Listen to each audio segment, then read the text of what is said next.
Salut, c'est Lilian, vous allez regarder la vidéo making of de la session 3, c'est parti. Yo. Ça va bien? Oh là là, non. Direct le gros fait. Vous allez bien? Ça va très bien. Super. Eh ben tant mieux parce que vous allez tous sortir sauf un.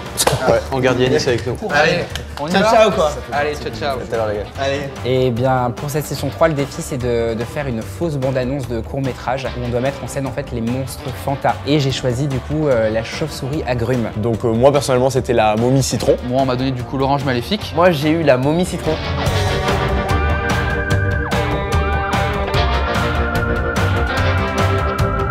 Écoute, on est là pour aider toute l'équipe à essayer de faire les meilleures bandes annonces possibles. Ils sont tous arrivés avec, en ayant beaucoup travaillé quand même, déjà ça c'était... Ils avaient des dossiers de ouf, c'était assez impressionnant. Franchement, on s'attendait à avoir des petits pitchs ou des trucs comme ça. En fait, ils avaient les scripts, ils avaient des pages stylisme, des pages décor, des pages storyboard. J'ai écrit presque comme si c'était un petit film, tout le script du film, pour vraiment avoir l'univers dans ma tête. Chaque année, les vampires les plus terrifiants du monde se réunissent pour célébrer Halloween. Moi j'avais préparé un dossier assez fort avec beaucoup d'éléments pour qu'ils puissent comprendre qu'est-ce que je veux montrer à la fin. Je pense que c'est mieux que je vous montre directement le pré-montage. Bah, c'est le storyboard avec le scénario en fait. Alors, est-ce que tu acceptes?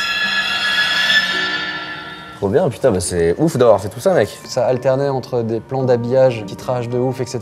avec des photos de son storyboard un peu dégueulasse. Donc rien que ça, c'était efficace. Moi j'ai trouvé ça pas mal qu'ils aient tous bien bossé parce qu'en fait ils ont réussi à nous faire rentrer dans leur univers. Ouais. Et puis globalement, même moi, ils avaient tous des bonnes idées je trouve. C'était pas des V1 pour moi, c'était en mode, c'était déjà bien bossé, il n'y avait pas trop besoin de faire un retour dessus. Ouais, c'était plus canaliser un peu toutes leurs idées parce qu'ils avaient beaucoup d'idées quoi. Et leur dire bah ouais dans ce temps-là vous pouvez pas tout faire quoi. Mais là on les a vus, ils ont fait ouais mais si ça va rentrer. Ouais. Ça va Moi je me suis vu vraiment, j'aurais été comme eux à dire mais non t'inquiète.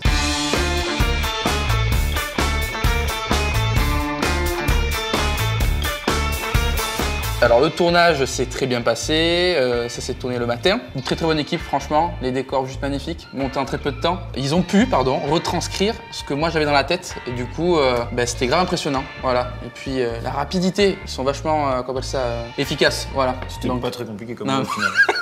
La salle d'écriture, j'ai pas reconnu au début quand j'ai vu les premières images, donc c'est transformé en chambre d'hôpital. Ouais. Ça marche trop bien. C'est clair. En fait, fallait y penser quoi, c'est juste fallait y penser. Mais les fenêtres, tout, la lumière, t'as trop l'impression d'être dans une chambre d'hôpital. Non, franchement, c'est hyper impressionnant. Il y a un avant-après à faire qui est incroyable. Bah, du coup, l'orange maléfique, au début, on s'attendait à un truc un peu cheap. Et Surtout qu'il n'y a aucun morceau humain, c'est pas genre un masque, c'est vraiment genre une structure entière où on voit plus du tout la personne qui est dedans. c'est ça. Ouais. Donc du coup, c'est très risqué, c'est ce qu'il y a de plus compliqué à faire en fait au cinéma quoi, au niveau masque et prothèse. Au début c'était un peu stressant parce que gérer tout ça entre gros guillemets, j'ai pas l'habitude. Mais en fin de compte, non, tout le monde s'entendait plutôt bien et du coup je suis bien inclus dans le groupe. Donc au final, non, très bonne expérience.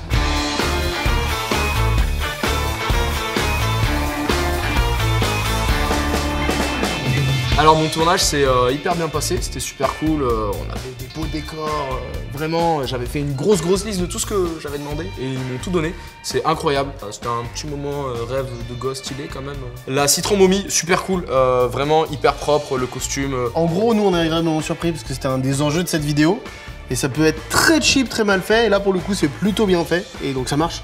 Le décor trop ouf, vraiment c'est exactement ce que je voyais en termes de lumière, tous ces petits gadgets des années 80, là un peu Madeleine de Proust, c'est trop bien. Je regrette peut-être d'avoir mis qu'un seul décor, parce qu'après je tourne que dans la rue, et ouais, la rue tu vois c'est un peu plus vide, c'est un peu moins vivant, c'est un peu tu vois moins enchantant. Et puis surtout ça fait moins années 80. Et ça fait moins années 80. Moi j'ai l'habitude de tourner un peu avec mes potes, donc j'ai un gars qui m'aide à cadrer, après je fais tout seul et des fois ça monte à la tête, c'est hyper fatigant, parce que tu dois penser à 1 million de choses en même temps, et du coup ça fait que pour des trucs moins quali, je vais perdre plus de temps et je vais sortir en mode waouh c'était super fatigant. Alors qu'en vrai quand t'as une équipe, ça te permet d'être vraiment concentré sur l'artistique tu vois. Pour les esprits très volontaires et très dynamiques comme Yanis, il faut savoir déléguer, ce qui est très difficile. Et donc dans ce sens-là, je pense que ça t'a fait du bien d'avoir une team à la disposition.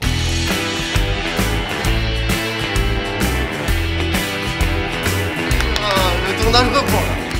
J'étais très sous pression. Voilà, vraiment Vraiment beaucoup trop. Mais du coup, l'équipe et Kevin et tout le monde me mettaient un peu dans le bon mood et me faisaient comprendre qu'il fallait pas que je stresse autant parce qu'on allait perdre du temps. Et du coup, on a réussi à tout rentrer malgré quelques années de retard. Les décors, ils étaient très propres. On avait fait exprès avec Kevin de dessiner exactement ce qu'on voulait, comme ça les décorateurs pouvaient vraiment avoir notre vision. Et du coup, l'agencement était vraiment comme on le voulait, les décors étaient vraiment hyper cool. Du coup, on a une note citron.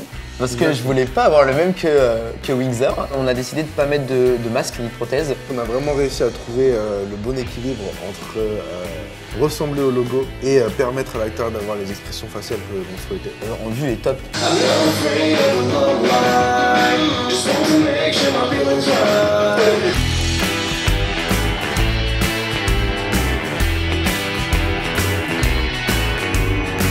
Ce tournage a été très éprouvant, mais hyper bien parce que j'ai découvert beaucoup de choses et j'ai eu 3 rôles. J'étais acteur, j'ai porté un masque FX pendant 4 heures et j'étais dans la direction. Moi je t'avoue que le costume, je m'attendais pas à un truc aussi stylé en fait. C'était au-delà de nos attentes. Je pensais qu'ils allaient juste t'acheter 2 petites oreilles pointues, un petit peu de sang et puis terminer quoi. À la limite un petit groin. Là non, il faut les expressions du comédien. Je suis son agent. Je suis son agent, c'est pour ça. Je suis épatée de la possibilité de manipuler, de moduler ce décor juste avec quelques éclairages qui sont affaiblis pour faire une ambiance un peu feutrée. La table, la déco, enfin ça crée tout de suite une ambiance. Je me serais pas dit que mes 4 ambiances différentes du manoir allaient se faire en 2 pièces seulement. Mais c'est cool, c'est une vraie découverte pour le coup. C'est top de pouvoir faire autant de choses en une seule vidéo. C'est une fin de tournage. Oh là là. Non. Ah bah si. Jordan, tu peux montrer ce qui a été fait? Comment tu vas? Ah pardon, je me suis trompée. Non mais parce qu'on s'est pas vu depuis tellement longtemps. Let's go. Donc du coup là, on a commencé un premier montage, en but de V1. Ok. Donc, mais si tu veux, gros, c'est magnifique. Vous avez tourné ça où? Ça c'est à la salle d'écriture. On a tout enlevé à la salle en en verre. Ah ouais voilà. Ça fait chambre d'hôpital, oui, magnifique, magnifique. Donc voilà. Ah, t'avais le petit effet confetti. Voilà. C'est cool. Bon, il manque plein de trucs encore. Oui, globalement, tu as le corps de la bande-annonce, mais oui, il reste encore c'est un ours, comme on dit. Voilà, c'est ça. On peut dire une chauve-souris ici, dans ce cas-là. Voilà, c'est une chauve-souris. Tu peux clignoter dès le début, ça, déjà. Dès le début? Ouais. La structure est vachement bonne. Avec 2-3 petites astuces, on peut dynamiser vraiment de ouf le truc. Mais le sketch, entre guillemets, il tient bien tout seul déjà, tu vois. Et là, elle pète un plomb et tout le sol s'effondre et tout, tu vois. Putain, Je suis en train de Très le bien faire. fait. C'est cool. Putain, elle est bien. Ouais. La fin va être nulle. Voilà. Est-ce que tu as eu peur? C'est bon. J'étais terrifié, tu veux dire. Les gens tremblent, regarde. Moi, je pense que là, il n'y a que des modifications de forme, en fait. Ouais. La structure est là. C'est pas comme si on avait un truc qui se tenait pas et du coup, il faut vraiment bidouiller au montage pour le sauver. Là, tout ce qu'on a, c'est bien. Maintenant, c'est juste comment on agence, comment on coupe, comment on dynamise. Tout ce qu'on a vu, il y avait une bonne idée, ou lumière, ou jeu, ou mise en scène, ou méchant, ou quoi. Sors-nous une bonne V1 sans artifice pour l'instant. Okay. Le reste, c'est après vraiment un petit tour sur une V1 et après on se revoit et on gagne surtout. C'est vraiment cool. L'univers vous plaît, les gars? Ouais. Ouais, là du coup tu relances un sujet alors que c'est la conclusion. C'est cool. Non, mais... Oui, ça va être cool. Ouais. Il y a un fort potentiel en tout cas. Bon bah nickel, bah ouais. Franchement, bravo. Mais voilà. Bravo, bon courage pour la suite, de toute façon on se revoit tout à l'heure. Ouais. Alors comment ça s'est passé ce tournage?